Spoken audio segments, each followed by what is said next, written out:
हरतालिका तीज व्रत कथा। महादेव ने स्वयं बतलाया इस व्रत का रहस्य। एक बार भगवान शिव ने पार्वती जी को उनके पूर्व जन्म का स्मरण कराते हुए इस व्रत के महत्व की कथा कही थी। श्री भोले शंकर बोले, हे गौरी, पर्वतराज हिमालय पर स्थित गंगा के तट पर तुमने अपनी बालावस्था में 12 वर्षों तक अधोमुखी होकर घोर तप किया था। इतनी अवधि तुमने अन्न ना खाकर पेड़ों के सूखे पत्ते चबाकर व्यतीत किए। माघ की विकराल शीतलता में तुमने निरंतर जल में प्रवेश करके तप किया। बैसाखी की जला देने वाली गर्मी में तुमने पंचाग्नि से शरीर को तपाया।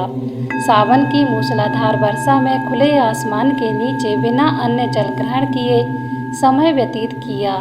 तुम्हारे पिता तुम्हारे कष्ट साध तपस्या को देखकर बड़े दुखी होते थे, उन्हें बड़ा क्लेश होता था। तब एक दिन तुम्हारी तपस्या तथा पिता के क्लेश को देखकर नारद जी तुम्हारे घर पधारे। तुम्हारे पिता ने हृदय से अतिथि सत्कार करके उनके आने का कारण पूछा। नारद जी ने कहा, गिरिराज, मैं भगवान विष्णु की भेजने पर यहाँ उपस्थित हुआ हूँ। आपकी कन्या ने बड़ा कठोर तप किया है। इससे प्रसन्न होकर वे आपकी सुपुत्री से विवाह करना चाहते हैं। इस संदर्भ में आपकी राय जानना चाहता हूँ। नारद जी की बात सुनकर गिरिराज प्रसन्न हो उठे। उनके तो जैसे सारे क्लेश ही दूर हो गए। प्रसन्नचित्त होकर वे बोले, श्रीमान, यदि स्वयं विष्णु मेरी कन्या का वरण करना चाहते हैं तो भला मुझे क्या आपत्ति हो सकती है। वो तो साक्षात ब्रह्म है। हे महर्षि, यह तो हर पिता की इच्छा होती है कि उसकी पुत्री सुख संपदा से युक्त पति के घर की लक्ष्मी बने। पिता की सार्थकता इसी में है कि पति के घर जाकर उसकी पुत्री पिता के घर से अधिक सुखी रहे। तुम्हारे पिता की स्वीकृति पाकर नारद जी विष्णु के पास गए और उनसे तुम्हारे ब्याह के निश्चित होने का समाचार सुनाया। मगर इस विवाह संबंध की बात जब तुम्हारे कान में पड़ी तो तुम्हारे दुख का ठिकाना ना रहा।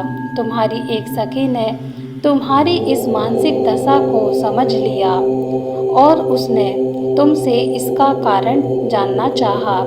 तुमने बताया कि मैं सच्चे हृदय से भगवान शिव शंकर का वरण कर चुकी हूँ, किंतु मेरे पिता ने मेरा विवाह विष्णु जी से निश्चित कर दिया है।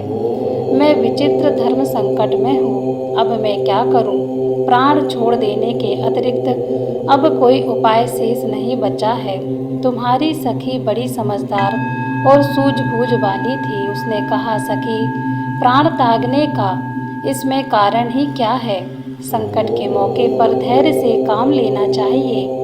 स्त्री के जीवन की सार्थकता इसी में है कि पति रूप में हृदय से जिसे एक बार स्वीकार कर लिया, जीवन पर्यंत उसी से निर्वाह करे। सच्ची आस्था और एक निष्ठा के समक्ष तो ईश्वर को भी समर्पण करना पड़ता है। मैं तुम्हें घोर जंगल में ले चलती हूँ, जो साधना स्थली भी हो और जहाँ तुम्हारे पिता तुम्हें खोज भी ना पाए। वहाँ तुम साधना में लग जाना। मुझे विश्वास है कि ईश्वर अवश्य ही तुम्हारी सहायता करेंगे। तुमने ऐसा ही किया। तुम्हारे पिता तुम्हें घर पर ना पाकर बड़े दुखी तथा चिंतित हुए। सोचने लगे कि तुम जाने कहाँ चली गई। मैं विष्णु जी से उसका विवाह करने का प्रण कर चुका हूँ। यदि भगवान विष्णु बारात लेकर आ गए और कन्या घर पर ना हुई तो बड़ा अपमान होगा। मैं तो कहीं मुंह दिखाने के योग्य भी नहीं रहूंगा। यही सब सोचकर गिरिराज ने जोर शोर से तुम्हारी खोज शुरू करवा दी। इधर तुम्हारी खोज होती रही और उधर तुम अपनी सखी के साथ नदी के किनारे पर एक गुफा में मेरी आराधना में लगी थी। उस व्रत के शुक्ल तृतीया को हस्त नक्षत्र था। उस दिन तुमने रेत के शिवलिंग का निर्माण करके व्रत किया। रात भर मेरी स्तुति के गीत गाकर जागी। तुम्हारी इस कष्ट साधना और तपस्या के प्रभाव से मेरा आसन डूबने लगा। मेरी समाधि टूट गई। मैं तुरंत तुम्हारे समक्ष जा पहुंचा और तुम्हारी तपस्या से प्रसन्न होकर तुमसे वर मांगने के लिए कहा। तब अपनी तपस्या के फल स्वरूप तुमने कहा मैं हृदय से आपको पति के रूप में वरण कर चुकी हूँ। यदि आप सचमुच मेरी तपस्या से प्रसन्न होकर आप यहाँ पधारे हैं तो मुझे अपनी अर्धांगिनी के रूप में स्वीकार कर लीजिए। तब मैं तथास्तु कहकर कैलाश पर्वत पर लौट आया। प्रातः होते ही तुमने पूजा की समस्त सामग्री को नदी में प्रवाहित करके अपनी सहेली सहित व्रत का पालना किया।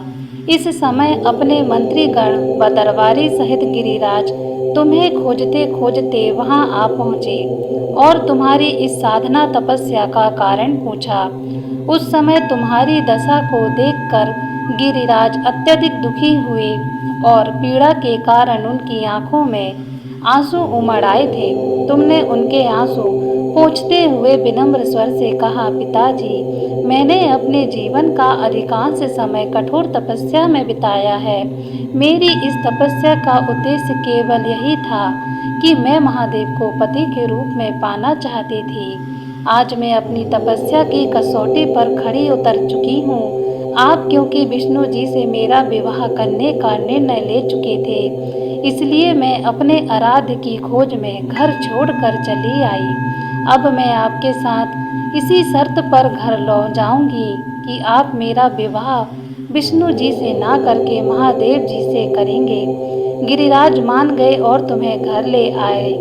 कुछ समय के पश्चात शास्त्रोक्त विधि विधान पूर्वक उन्होंने हम दोनों को विवाह सूत्र में बांध दिया। हे पार्वती, भाद्रपद की शुक्ल तृतीया को तुमने मेरी आराधना करके जो व्रत किया था उसी के फल स्वरूप मेरा तुमसे विवाह हो सका। इसका महत्व यह है कि इस व्रत को करने वाली कुमारी को मनोवांछित फल देता हूँ। इसलिए सौभाग्य की इच्छा करने वाली प्रत्येक युवती को यह व्रत पूरी एक निष्ठा तथा आस्था से करना चाहिए। हर हर महादेव।